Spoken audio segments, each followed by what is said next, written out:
দুনিয়াতে যারা অর্থনৈতিক কষ্টে অভাবে আছে, ধনীদেরকে দেখলে মন ছোট করে, আফসোস করে। হাসরের ময়দানে চিত্র হবে ঠিক উল্টা।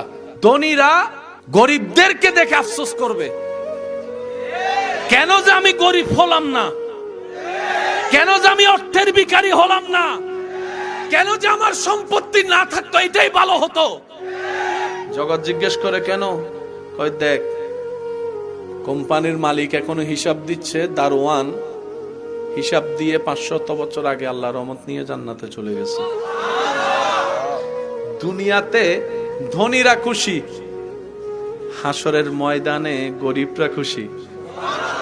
আজকে যারা দুনিয়াতে অর্থনৈতিক অভাবে কষ্ট পাচ্ছেন, হাসরের যখন সিচুয়েশন আপনার চোখের সামনে আসবে, আপনি বলবেন আল্লাহ তোমার দরবারে লক্ষ কোটি শুকরিয়া, সম্পদও দাও নাই, হিসাবও নাই, ডাইরেক্ট 50-50 গলায় গলা যদ্দুর দরকার ছিল ততটুকুই দিয়েছো, অল্প দান অল্প হিসাব, শেষ। আর 5টা ফ্যাক্টরির মালিক,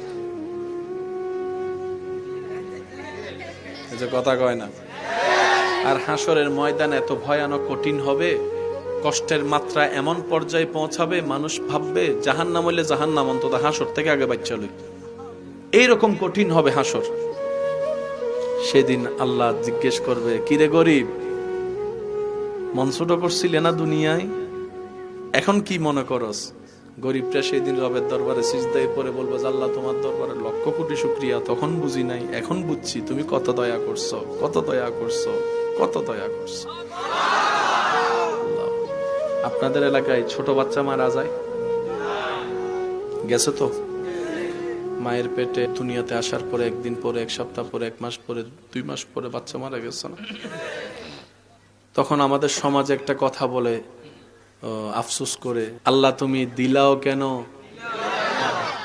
হায় রে আফসোস, হায় রে আফসোস। অনেকে তো আল্লাহকে আল্লাহর সাথে রাগারাগিও করে, দিলা তো দিলা 7 বছর পরে, তাও আবার নিয়ে গেলা। রব বলে যে আমার চাইতে ভালো তুমি জানো না, বুঝবা না। এবার পুরা কাহিনীটা বুঝেন। সব ধ্বংস হয়ে গেল। ইজা জুলজিলাতিল আরদু জিলজালাহা ওয়া আখরাজাতিল আরদু আসকালাহা ওয়া ক্বাল